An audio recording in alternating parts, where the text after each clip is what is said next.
강혜신의 오늘의 미국.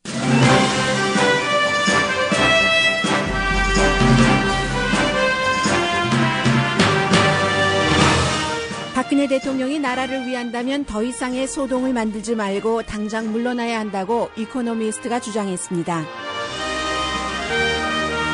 트럼프 당선자는 캠페인과 같은 승리 투어에서 다시 오바마 케어를 무효화하고 벽을 쌓겠다고 소리쳤습니다. 국방장관으로는 오바마의 중동 정책과 이란과의 협상을 강하게 비난해 미친 개라는 별명이 붙은 제임스 마티스 전 중부군 사령관이 내정됐습니다. 그러나 그를 지명하려면 법을 바꿔야 하는 장애가 있습니다. 재무장관 내정자는 계속 논란의 대상입니다. 그가 운영하던 은행이 단지 27센트를 실수로 덜 낸 90세 할머니 집을 포크로저 할 정도로 무섭게 돈을 벌었기 때문입니다. 12월부터 이자율 인상이 시작될 것이 거의 확실해졌습니다. 10월에 일자리 창출이 괜찮았기 때문입니다. 청바지 회사 리바이스가 2016년 대선이 끝난 뒤 처음으로 스토어에 총을 갖고 들어오지 말라는 발표를 했습니다. 디젤 자동차를 없애는 도시들이 생깁니다.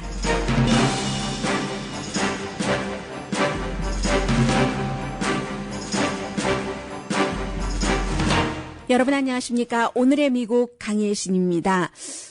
아직도 그 미국과 한국 사이에서 한국을 우리나라라고 생각하시는 분들이 계시고 미국과 한국 동시에 우리나라로 생각하면서 아무래도 여러 분야에서 한국이 아직까지는 약한 면이 또 발전이 덜 된 부분이 미국에 비해서는 많기 때문에 한국이 어려울 때마다 미국보다는 대한민국을 우리나라로 생각하시는 분들이 많으실 겁니다. 그러나 지금 제가 전해드리는 이 뉴스는 우리나라 대한민국 대통령이 아니라 어느 다른 나라 대통령이 이랬다면은 어떨까 하고 들어주시면 좋겠습니다.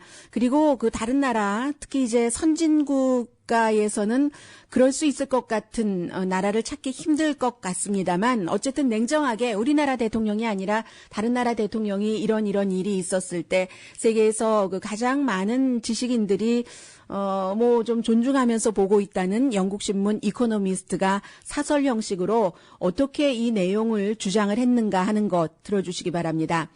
제목은 왜 박근혜 대통령이 사임해야 하나입니다. 그리고 이제 소제목이 대통령은 나라가 몇 개월 표류하는 것을 막아야지 될 의무가 있다. 입니다. 그래서 이제 간추려드리면 박근혜 대통령의 당에서도 원하고 야당처럼 그리고 무엇보다 대부분의 보통 코리안이 원하는데 수백만 명이 마칭을 하면서 박근혜 대통령 물러나라고 하고 또 박 대통령 본인도 내려갈 준비가 됐다고 했는데 그런데 왜 사임하지 않습니까? 의문합니다. 박 대통령은 더 이상 치욕일 수 없는 정말 뭐라고 표현할 수 없는 치욕적인 스캔들로 얼룩졌고 박 대통령 자신도 너무 많은 국정에 관한 정보를 최순실과 공유한 것을 인정했으며 또 검사도 대통령이 큰 회사에서 돈을 강탈한 뭐 여러 가지 공범이라고 했고 뭐 그런 것들이요. 그리고 대통령이 청와대 수석에게 직접 그 지시한 것까지도 나왔다는 것. 이 이코노미스트가 자신 나라 대통령이 아니라 다른 나라 대통령을 얘기하고 있습니다. 그런데 박근혜 대통령의 이런 그 위에 지적했던 주장에 대한 답은 아주 흐리멍텅합니다. 수사에 협조하겠다고 하고는 검찰과 말하는 것을 거부했고 이번 주에는 큰 실수를 저질렀고 기꺼이 사임하겠다고 하고는 언제 어떻게 사임할지는 국회에서 정하라고 했습니다. 누구라도 그 마음 그 시나리오를 추측할 수 있습니다. 탄핵 절차는 길고 그 사이에 이제 그 박근혜 대통령 스캔들에 관한 분노는 가라앉고 또 이제 그 여당에서 새로운 인물을 찾을 수 있도록 시간 벌기다 하는 얘기죠. 그래서 한국의 박근혜 대통령의 이 같은 엉거주춤한 것은 불필요한 국가적인 큰 피해를 준다고 주장을 하고 있습니다. 경제 세계 마켓에서 정말 그 복잡하게 돌아가고 있는데 어떻게 할 것이며 북한과 미국의 트럼프 당선자가 있는 이때에 국가 안보는 또 어떠한 형국이고 그래서 이 이코노미스트는 박근혜 대통령이 정말 나라를 위하는 사람이라면 더 이상의 큰 소동을 만들지 말고 곧 사임해야지 됩니다. 의회의 국회요, 한국으로 치면은 자신의 그 사임 날짜, 방법 같은 것을 결정하라고 요청한 것은 눌러 앉을 수 있을 때까지 눌러 앉겠고, 그래서 그 사이에 한국이라는 나라의 고통을 늘리려는 그런 결정으로밖에 볼 수 없습니다. 지지율은 지금 어느 그 역대 대통령보다도 본인의 기록조차도 또 깨서 4%밖에 되지 않는다고 얘기를 하고 있습니다. 박근혜 대통령 그 아버지의 자리를 마치 그 상속한 상속자 같이 그 돼버렸는데, 이 전 대통령의 딸은 대통령 임기 내내 언제나 보통 사람과는 완전히 다른 세상에서 사는 out of touch였습니다. 매년 기자회견이라고는 단 한 번 하고, 이번 스캔들 이후에도 한 번도 기자회견을 하지 않았고, 사과 스피치 3번이 전부였습니다. 그리고 항상 그 사과 스피치를 할 때마다 새로운 치료법을 제시해서 사람들을 혼돈으로 빠뜨렸습니다. 회개의 그 제스처는 했지만 그 사이에 가까운 보좌관도 짐을 쌌고 더 고립된 사람이 박근혜 대통령입니다. 지금 박근혜 대통령이 저지른 이 정도의 대실패는 도저히 회복하기 불가능한 일입니다. 그렇지만 박 대통령은 약간의 존엄을 지킬 수 있는 출구를 찾을 수는 있습니다. 그게 바로 곧 사임을 하고 60일 안에 대통령을 한국에서 선출하는 일입니다. 영국의 이코노미스트였습니다.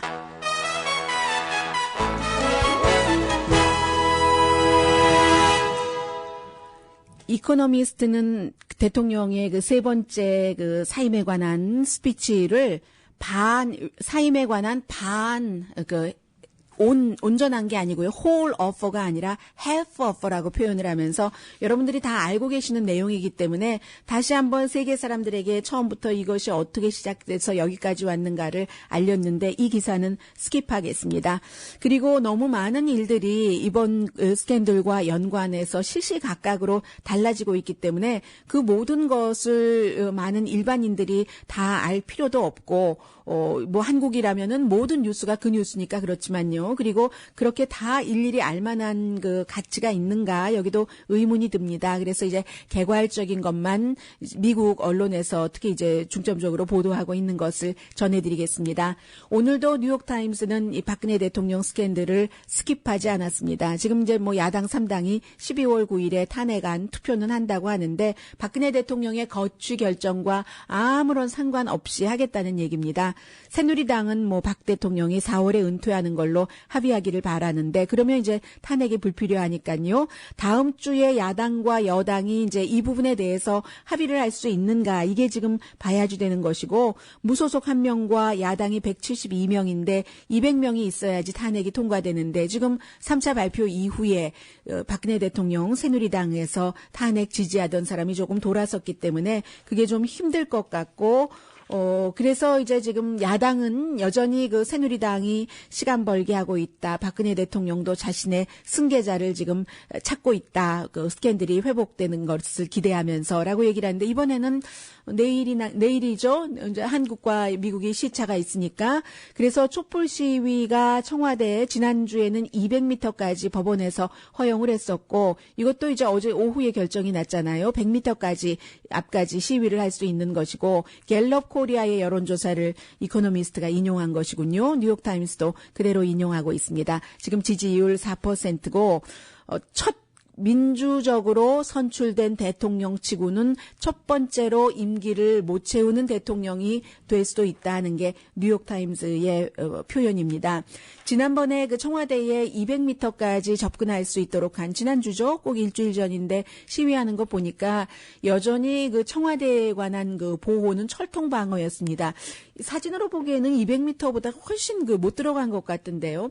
경찰 차량이 몇 겹으로 둘려져 있었고, 그리고 또 사람, 그 경찰 병력이 얼마나 많이 그 청와대를 포위하고 있던지, 이번에는 100m라고 하니까 딱 그 반까지 더 갈 수 있게 됐는데, 역시 이번 주말, 미국은 오늘부터 금요일입니다만 뭐 여러분들께서 한국 뉴스에 굉장히 관심을 가지시게 될 것 같습니다. 그리고 미국도 지금 만만치 않거든요. 도저히 그 도널드 트럼프 당선자의 마음을 제대로 읽기가 힘듭니다. 왜냐하면 날마다 이 말하고 또 저 말하고 또 이 말하고 또 저 말하기 때문인데 어제는 아마 그 공식적인 발표는 다음 주 월요일로 예정이 돼 있는데 말하다 보니까 이 당선자가 자신의 그 기분에 따라서 즉흥적으로 지금 제임스 매드덕 마티스 전 그 중부군 사령관을 국방장관으로 지명을 하기로 결정을 했다고 발표를 해버리고 말았습니다. 그래서 이제 이 사람은 사실은 의회에서도 또 군 내부에서도 굉장히 그 지지를 받는 사람입니다. 이라크에 2003년도 미국이 쳐들어갔을 때 바그다드 점령을 지휘를 했었고 그밖에 뭐 사령관 해병대 사령관이었고요. 아프가니스탄 전쟁 같은 것도 지휘를 했는데 오바마 행정부의 중동 정책을 굉장히 비난을 하고 특히 이란과의 핵 협상을 아주 그 예민하게 생각을 하면서 말을 할 때 굉장히 그 직설적으로 하기 때문에 그런 그 남을 비판할 때도요. 그래서 미친 개라는 매드덕이라는 어제 그 트럼프 당선자가 소개할 때도 자랑스럽게 제임스 매드덕 마티스라고 소개를 했습니다. 당연히 이제 이란에 대해서 강경하기 때문에 중동 평화에 위협이 된다고 생각하기 때문에 북한에 대해서도 강경파고 굉장히 책을 많이 읽는 사람이랍니다. 손자병법을 좋아해서 어떤 때는 그 손자병법에 어떠한 특별한 그 인용을 한다고도 하고 그리고 이제 이 트럼프 당선자가 고문을 다시 하겠습니다. 이렇게 그 주장을 하고 있잖아요. 그런데 고문하는 것보다는 차라리 인간적으로 마주 앉아서 담배 한 갑 주고 서로 같이 피고 뭐 한두 잔 맥주 이렇게 주면서 협조를 요청하는 게 훨씬 낫습니다. 뭐 이렇게 얘기하는 사람이니까 트럼프 당선자의 여러 가지 성향으로는 마음에 들어할 수도 있는 것이고요. 그런데 이제 이러한 것들이 트럼프 당선자는 어제 이 인디아나주와 오하이오주에서 사실은 땡큐 투어를 했잖아요. USA Thank You Tour 2016이라고 이름을 붙였는데 거기서도 여전히 뭐 멕시코에 장벽을 세우겠다고 했고 구체적인 내용은 없습니다. 또 오바마 케어를 무효로 하겠다고 했고 또 힐러리 클린턴에 대해서도 언급을 했습니다. 힐러리라고 얘기를 하니까 트럼프를 지지하는 수많은 사람들이 뭐 다시 그 사람 가두라고 락커업을 연호를 했고 그 사이에서 이제 나온 얘기가 내가 국방장관을 누구로 지명하겠습니다 해서 즉흥적으로 보였다는 얘기고요. 지금 이 마티스 제너럴은 66세이기 때문에 젊은데 정말 진정한 장군 중에 장군이다라고 트럼프 당선자가 얘기를 했고 그를 그렇게 생각하는 사람들도 많습니다. 그러나 이게 뭐 오바마 행정부의 중동 정책을 어떻게 생각하느냐와 상관없이 이 미국 법에 지금 문제가 되거든요. 이 사람을 내정한다면은 미국 법이 은퇴한 군인은 적어도 7년 동안은 국방장관을 할 수 없게 돼 있습니다. 그래서 이제 이 사람을 지명을 하고 상원의 인준을 받게 하려면 지금 뭐 한국에서 대통령 임기 단축하고 하는 개헌을 한다는 뭐 이런 식으로 미국 의회에서도 예외법을 만들어야지 되거든요. 그 법에 에서 예외된다는 그런 법을요.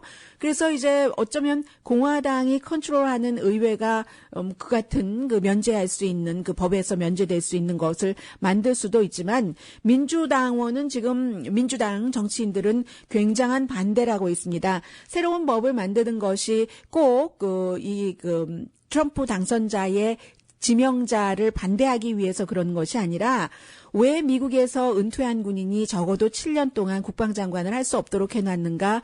이 이유가 민간인이 군을 컨트롤하게 하기 위해서 그렇다는 거. 이게 이제 미국 민주주의의 원칙이기 때문에 이런 법이 만들어졌습니다.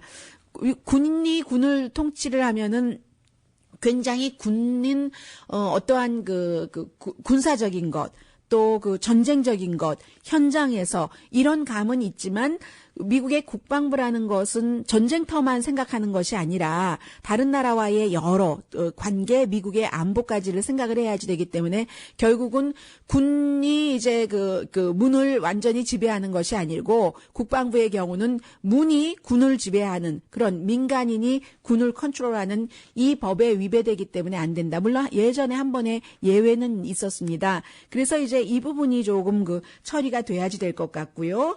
그리고 이제 어제 그 부분 땡큐 투어를 할 때에 시위대가 있었습니다. 이제 트럼프에 대해서 반대하는. 그러자 시위대를 향해서 그 트럼프 당선자가 저 사람은 아마 클린턴이 몇 주일 전에 진 것을 모르는 것 같다. 그런 얘기도 했고요. 그러나 이제 반면에 블랙이라든가 히스패닉, 여성, 또 경관, 유니폼 입은 사람들이 나를 참 좋아합니다라고 말하면서 그 사람들이 지지해 준 것에 대해서는 상당히 감사하다고 얘기를 했고, 각본은 아직 쓰여지지 않았습니다. 트럼프 행정부의 각본이요. 다음 페이지를 우리는 모르는데 그 다음 페이지는 굉장히 훌륭한 페이지가 될 것입니다. 라고 얘기를 하면서 어제도 역시 언론인에 대해서는 뭐 지독한 거짓말장이들이다. 라고도 강조를 했습니다.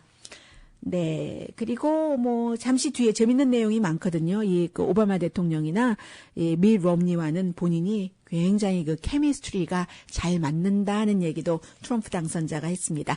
오늘의 미국은 전문가가 추천하는 이민법, 가정법 전문 제인정 종합법률사무소, 자동차 에어컨 점검과 수리 최저 가격을 보장하는 금호 타이어 전문 스토어 부에나팍의 타이어스 포 유, 건강하고 아름답게 나만의 시간을 즐길 수 있는 위스파, LA 최고의 찜질방 위스파, 편한 마음으로 맡기면 모든 치아 문제를 해결하는 아로마센터 2층의 종합치과 이편한치과, 한국에서의 명성 그대로 한약 잘 짓는 현대판 대장금이 진료하는 제중한의원 공동후원입니다.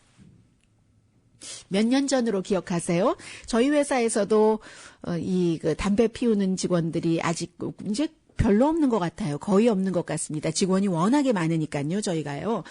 그래서 이제 그런 사람들이 처음에 이제 담배를 피우기 시작할 때 다른 직원들에게, 동료들에게 피해를 주지 않기 위해서 바깥에 나가서 담배를 피웠잖아요. 처음에는 불편해 하더니 나중에는 너무나 담배 피우러 나가는 사람이나 또 세컨 핸드 스모킹을 하지 않아도 되는 저희 동료들이나 너무 당연하게 생각을 했습니다.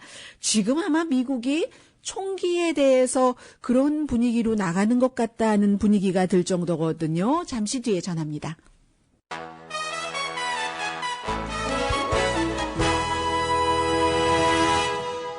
라디오 서울 방송 오늘의 미국 듣고 계십니다. 네, 먼저 리바이스부터 전해드릴까요? 미국의 총기 소지자 여러분들 집에 두고 저희 가게에 들어오실 때는 총 갖고 들어오지 마세요. 여러분들의 안전을 위해서입니다. 이렇게 얘기를 하고 있는데 어제 리바이스의 CEO인 취버그가 커스터머에게 링크드인을 통해서 얘기를 했습니다. 그리고 총기 소지가 허용되는 주에서도 리바이스가 여러 미국의 주에 다 스토어가 있으니까는요. 마찬가지로 협조해 주시길 바랍니다. 그런데 이 리바이스의 현재 CEO 취버그가 전에 미국 육군의 캡틴이었거든요. 그런데도 불구하고 당연히 본인은 총을 다루겠죠. 그러나 공개 편지를 통해서 이렇게 전하는 것은 지금 미국에서 리바이스뿐만이 아니라 스타벅스가 2013년도에 시작을 했고 스토어에 총 갖고 오지 말아주세요. 치폴레, 타겟, 지금 파네라 브레드 같은 곳이 전부 큰 소매업소 가운데서는 소비자들에게 총 갖고 들어오지 말아주십시오 하는 것인데 리바이스의 경우는 리비 스트라우스 앤 컴퍼니의 경우는 이번에 2016년 선거가 다른 때와는 또 달리 공화당 대통령, 상원, 하원까지도 다 공화당이 장악을 했기 때문에 총기 소지 자유를 너무나 강력하게 주장하고 있는 당이기 때문에 이게 지금 주목을 받고 있는 것이고요. CEO가 얘기하기로는 우리 직원들도 커스터머도 굉장히 좀 불편합니다. 그러니까 이제 총은 집에 두고 오세요. 라고 얘기를 하고 있고 이럴 경우에 항상 보이콧하는 사람들이 생기잖아요. 아직까지는 이제 시작했으니까 전체적인 반응은 없지만 일부 그럴 수가 있는가 하면서 보이콧 리바이스 하겠다는 사람들은 있습니다. 미국에서는 총기를 가지고 갈 수 없게 된 그런 게 이제 가장 대표적인 곳이 워싱턴에 가시면 여러분들 의사당 관광하시잖아요. US 캐피털이 그렇고 그래서 이제 67년부터 총을 갖고 들어갈 수 없게 돼 있지만 그래도 1983년까지는 이 금속 탐지기까지 통과하지는 않았어도 됐습니다.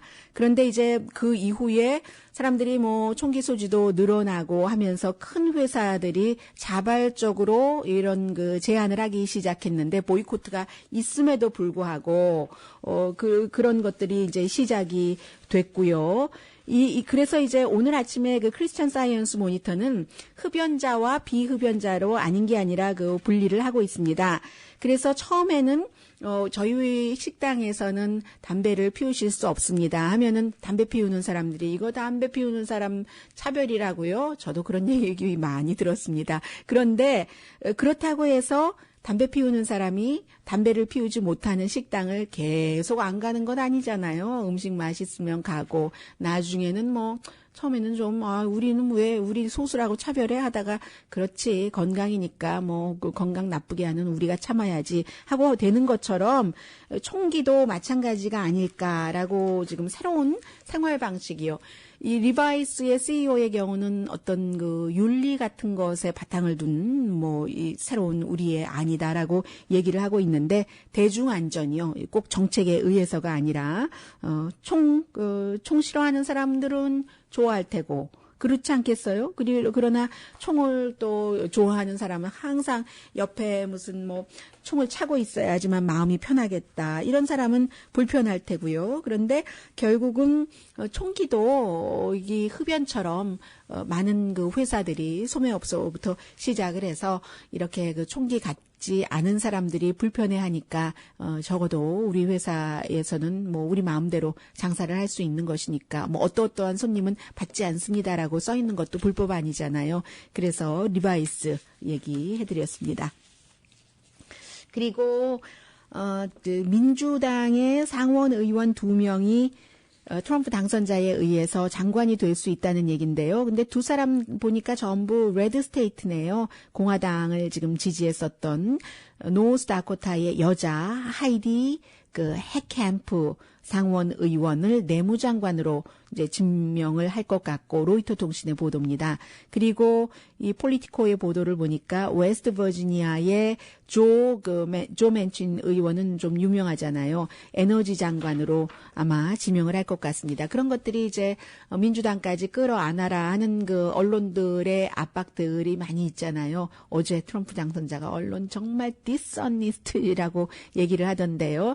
그래서 이제 그런 것들을 다 그 배려하는 안배하는 여자도 뭐 이미 몇 명 들어가 있고 하는 것 같습니다. 지금 상원이 51명이 공화당이고 48명이 민주당입니다. 이 48명은 2명의 무소속을 포함한 거예요. 그러면은 이제 한 명은 어디 갔는가? 한 명은 지금 루이지아나에서 또 아직 결과가 나오지 않았는데 결선을 치러야지 되는데 아마도 그 공화당일 것 같습니다. 그래서 이제 상원은 완전하게 모든 것이 마무리가 되고 나면은 52 공화당 대 48 민주당과 무소속 민주당 정확하게 46 무소속 버니 샌더스 의원을 포함해서 2명 되겠습니다. 그리고 또 트럼프 당선자가요.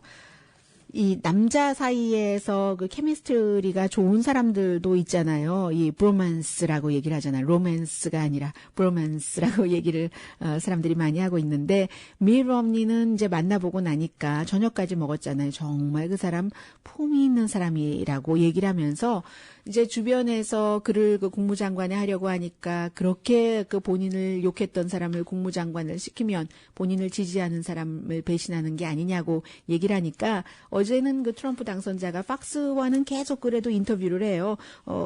이렇게 얘기를 하더군요. 나도 그 미 럼니에게 나도 좀 심하게 했었잖아요. 강하게 그를 내렸었잖아요. 라고 얘기를 하고 있고 오바마 대통령에 대해서도 의외로 그 미 럼니를 얘기한 다음에요. 저 오바마 대통령하고도 케미스트리가 good chemistry라고 really good chemistry라고 얘기를 했어요. 저희가 지금 아직 그 방송이 이 스페셜 장비를 점검하고 또 점검하고 실수 없게 하기 위해서 여러분들께 요 며칠 그 이펙트를 그 인서트 그 오디오 클립을 못 들려드리고 있습니다. 아쉬운 적이 많아요. 지난 며칠 동안에 꼭 들려드리고 싶었던 오디오들이 있었는데 이번도 마찬가지입니다. 이 트럼프 당선자에게 굉장히 그 케미스트리가 우리는 있다. 원래 10분 만나기로 했는데 오죽하면 케미스트리가 좋았으면 1시간 30분을 만났냐. 이렇게 얘기하는데요. 이 부분에 대해서는 트럼프 당선자가 거짓말한 것 같은데요. 아주 나쁜 거짓말은 아니지만 지난번에도 이렇게 얘기를 했었을 때 어떤 언론인가가 저는 뭐 백악관 출입 기자는 아니니까 그 스케줄 표는 보지 못했습니다. 그런데 그 백악관 출입 기자가 얘기를 했었죠. 트럼프 당선자가 거짓말했다고. 원래 예정 시간이 1시간 30분이었던 것, 1시간 30분이었던가요? 30분이었던 거예요. 1시간 30분이었을 거예요. 상식적으로 10분은 말이 되지 않죠. 왜냐하면 일단 그날 본인이랑 멜라니아 트럼프 부인이 갔죠. 그리고 이제 제럴드 쿠슈너 사위도 갔잖아요. 사위가 가서 백악관 비서실장과 여러 가지 그 브리핑을 받고 했었는데 그 사람들이 백악관이 아무리 그 트럼프가 살고 있는 트럼프 타워보다는 초라하다고는 하지만 뭐 이만저만한 공간입니까? 일반 사람들을 기준으로 할 때는요. 그곳을 전부 그 퍼스트 레이디가 뭐 지금 당장 안 들어간다고 했지만 그 당시만 하더라도 이런 발표 없었으니까요. 본인이 살 집을 미셸 오바마가 투어시켰고 전 주인이 새 주인을 투어시키는 형식으로요.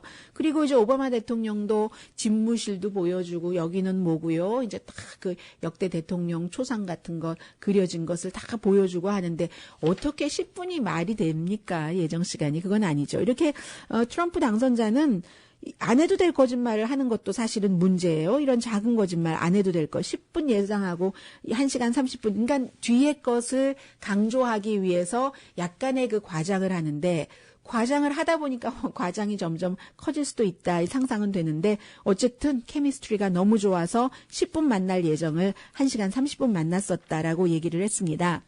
그리고 또 하나는 얘기가 한참 나오다가 쏙 들어간 게 있잖아요. 이제 재검표 한다는 그것이요.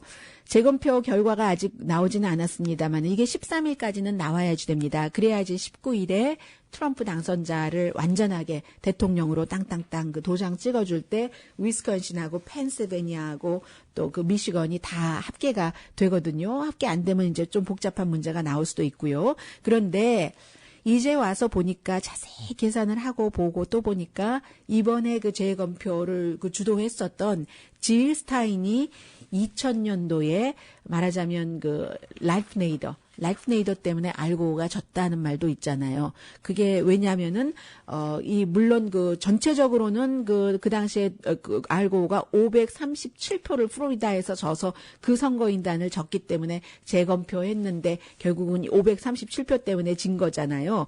그런데 그때의 그 라이프 네이더가 제 3당으로 그 나와서 몇 표를 그 받았냐면요.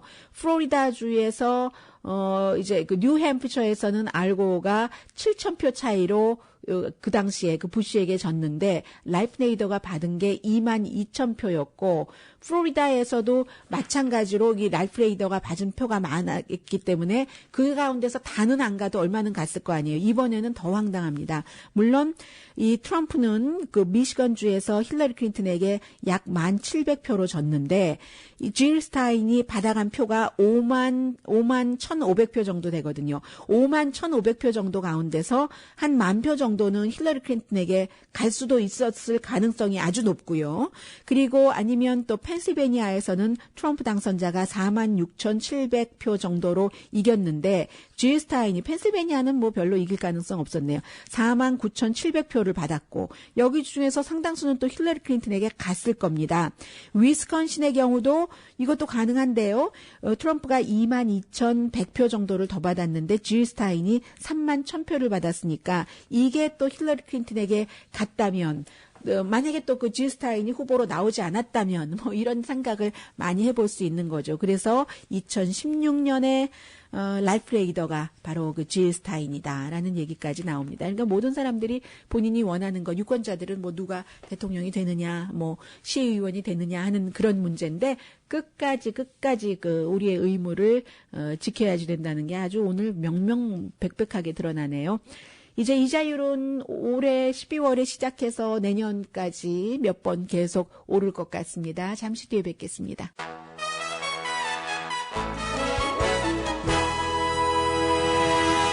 라디오 서울 방송 오늘의 미국 듣고 계십니다. 네, 11월에 헤드라인에서 제가 여러분들께 잘못 말씀드렸네요. 10월이라고 말씀드렸었죠. 11월로 정정하겠습니다. 17만 8천 개의 일자리가 만들어졌는데 거의 뭐 전문가들의 예상과 비슷했습니다.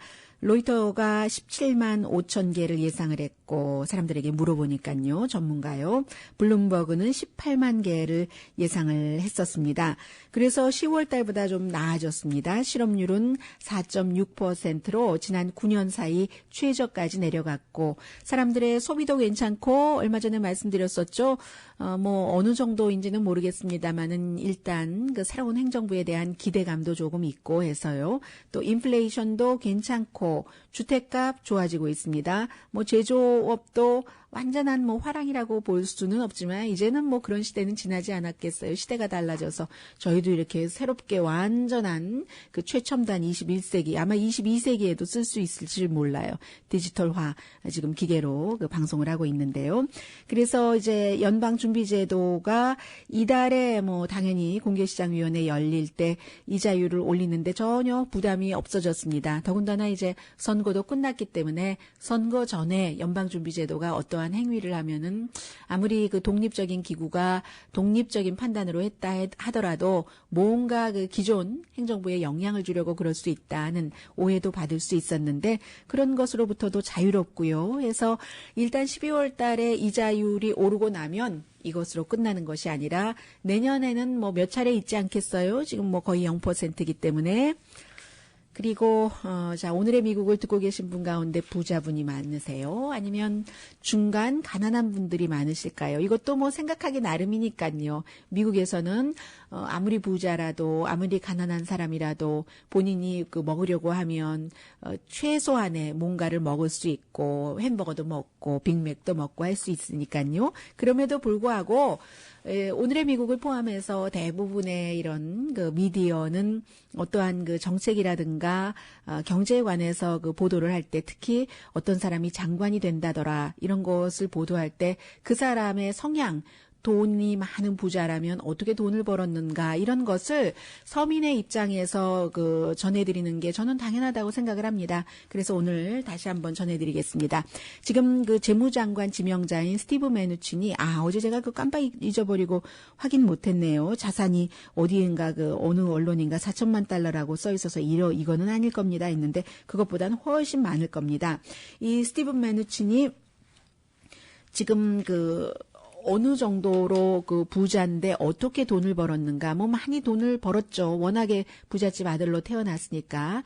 그런데 이제 여러 가지를 이제 사고 팔고 하는 그런 과정에서 90세의 플로리다주의 여성이 페이먼트를 0.27센트 실수로 잘못했다가 포크로저를 시켰어요. 그랬다가 나중에 회복됐기는 했지만 오늘 그 폴리티코가 자세히 보도를 하고 있는데 이 사람이 이제 그 원웨스트라는 은행을 만들었는데 은행 이름이 원웨스트예요. 2008년도 주택 붕괴되고 이제 그런 그 시점에요. 위험한 융자 몰기지 랜더에서 사서 만들었는데 그게 이제 인디매. 그래서 이제 이 원웨스트가 굉장히 그 포크로저를 심하게 한 곳이에요. 그래서 이제 2년 전에 90세인 플로리다의 여성, 이분이 90세니까 리버스 몰기지를 하셨던 분이에요. 미리 집에서 돈 뽑아서 쓰는 62세 이상이죠. 그런 것을 하셨던 분인데 그래서 이제 한 달에 어쨌든 이 은행에 페이먼트를 해야지 될 돈이 423달러 30센트인데 이분이 430달러만 보냈답니다. 근데 정확하게는 30센트가 아니고 27센트인가 봐요. 27센트를 덜 보내서 포크로저를 한다고 하니까 그것을 당연히 누가 보더라도 실수고 의도적으로 안 낸 것도 아니고 석 달 이렇게 안 낸 것도 아니고 하니까 항의를 했겠죠. 아니면 처음에는 시정을 요청을 했겠죠. 그러다가 안 돼서 결국은 이제 이게 비영리 재단 플로리다주에 있는 법 서비스 이곳에 있는 아시아 태평양 법률 보조 재단 이런 재단이 되겠죠. 해서 도전을 해서 결국은 이제 포크로저를 하기로 돼 있는 있는 것을 지난달에 배심원 재판으로 간신히 이제 찾았는가 포크로즈를 하기는 했었군요. 그렇게 해서 다시 이제 어필을 해서 배심원들이 그 어필을 받아들인 것 같습니다. 그리고는 본인은 이게 이제 지난 2년 전부터 시작이 됐으니까요. 이 은행도 팔았어요. 팔아서 돈을 얼마나 많이 벌었냐면 이 은행 사서 몇 년 동안 이렇게 잘 해서도 돈을 얼마나 벌고 15억 달러 이득을 받고 또 팔았습니다.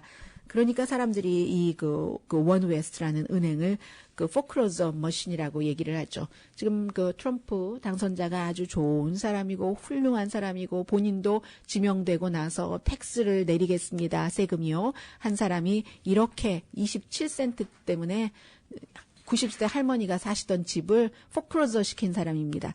나빠요. 아주 나빠요. 네. 갑자기 화가 나네요. 아이 참 나원. 네, 잠시 뒤에 뵙겠습니다.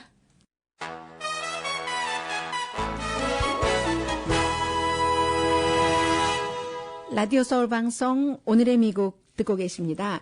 지금 세계에서는요 2025년까지 디젤 자동차는 전부 없애버리자 하는 운동이라면 운동이고요. 어쩌면 새로운 추세를 따라가는 것이기도 하고 이것이 왜냐하면 사람들의 건강과 너무 관련이 있기 때문에 그렇습니다. 그래서 얼마 전에 멕시코시에서 그 같은 회의가 열렸는데 그때 이제 많은 나라의 특히 이제 주요 도시의 리더들이 와서 한 얘기인데 그 가운데서도 프랑스 파리의 시장, 멕시코시의 시장, 스페인의 마드리드, 또 아테네, 그리스 이 네 군데가 분명하게 2015년부터는 디젤 자동차 트럭을 다 없애겠다고 얘기를 했습니다. 그 대신에 이제 인센티브는 있죠. 여러 가지 대체 자동차를 마련을 하면은 저도 제가 전기자동차 탄 지가 벌써 1년 반 정도 돼가는 것 같네요. 아주 좋습니다. 소리도 안 나고요. 그러니까 묵직하고 좋아요. 똑같은 모델인데도 이상하게 전기자동차가 지난번에 점검할 때 가서 보니까 다른 자동차 렌트해서 타보니까 훨씬 묵직하고 좋아서 깜짝 놀랐습니다. 그런데 어떠한 인센티브를 대체 자동차를 타면은 준다던가 아니면 더 좋은 것은 이제 가까이 사는 사람은 걸어 다닐 수 있고 저희 회사도 새로운 곳으로 옮겨와서 여러분들과 조금 더 가깝게 타운 쪽으로 좀 왔거든요. 동쪽으로. 그랬더니 직원들 가운데서 걸어 다니는 직원들이 많았고 저도 며칠 회사에서 근무하면서 아직까지 밥은 며칠 계속 굶었습니다마는 무슨 일이 그렇게 많은지 모르겠어요. 그런데 걸어서 쪼로로로 나가면 하루는 먹었습니다. 쪼로로 나가면 무엇을 먹을 수 있겠다는 희망도 있는데 이렇게 걷기가 강조될 수 있는 환경이 마련될 수도 있고 자전거 타는 길 로스앤젤레스 지금 많이 하고 있잖아요. 세계보건기구가 발표하기를 지금 바깥의 공기가 너무 나쁘기 때문에 매년 300만 명은 숨진답니다. 그런데 이제 이것도 사실은 아이러니가 있긴 있어요. 디젤 자동차가 왜 나왔겠어요, 처음에는. 이게 이제 정부에서 괜찮다 하니까 나왔고, 제조업체가 뭔가를 잘못 얘기를 해서 그랬었던 건데, 지금에 와서 보니까 디젤의 미세한 입자, 질소산 이런 것이 이제 폐를 망가뜨리고 심장 질환을 일으켜서 죽음에 이르게 하는 그런 병을 일으킬 수 있다는 얘기인데, 질소산화물이 워낙에 호흡기가 나쁘신 분한테는 더 나쁘고요. 그래서 이제 이것을 다 없앤다는 얘기가 되겠고, 수소자동차, 하이브리드도 있고요. 그래서 이제 지금 정부가 디젤을 홍보했었을 때는 왜 그랬냐면 탄산가스가 오히려 기후변화에는 그다지 나쁘지 않다. 이렇게 해서 그랬대요. 그런데 그게 왜 지금에 와서는 그러면은 왜 사실이 달라졌는가? 그게 아니라 자동차 제조회사에서 그때는 그것을 만들어야지 되는 시대적인 요구인지 아니면 이윤 추구인지는 모르겠습니다만 해서 묘하게 법이 허락하는 한에서 정부가 자동차 제조 이런 오염의 전문가가 아니잖아요. 그래서 정부에 잘못 설명을 했기 때문에 이렇게 왔던 거죠. 그래서 이제 지금은 이제 재생에너지 시대니까 이런 것을 바꿨고 멕시코 시리가 한다는 것은 조금 처음에는 놀라웠는데 멕시코 시리가 워낙에 오염도가 높기 때문에 트래픽도 많고 시행하지 않으면 안 돼서 그렇고 버스, 지하철 이런 것들을 이제 좀 많이 해야지 되고요. 디젤 완전히 없애고 하면은. 파리 같은 경우는 이미 1997년도 이전에 등록한 자동차는 다닐 수 없게 그렇게 했잖아요. 파리가 뭐든지 앞서가는 것이 많은 그런 도시이니까요. 2025년 얼마 남지 않았습니다. 오늘의 미국은 전문가가 추천하는 이민법, 가정법 전문 제인정 종합법률사무소, 자동차 에어컨 점검과 수리 최저 가격을 보장하는 금호타이어 전문 스토어 부에나파게 타이어스 포유, 건강하고 아름답게 나만의 시간을 즐길 수 있는 우이스파, LA 최고의 찜질방 우이스파, 편한 마음으로 맡기면 모든 치아 문제를 해결하는 아로마센터 2층의 종합치과 이편한치과, 한국에서의 명성 그대로 한약 잘 짓는 현대판 대장금이 진료하는 제중한의원 공동폰이었습니다. 10시에 좋은 아침, 좋은 하루 방송됩니다. 도쿄는 지금 디젤 자동차 못 다니잖아요. 앞서갑니다. 강혜신이었습니다.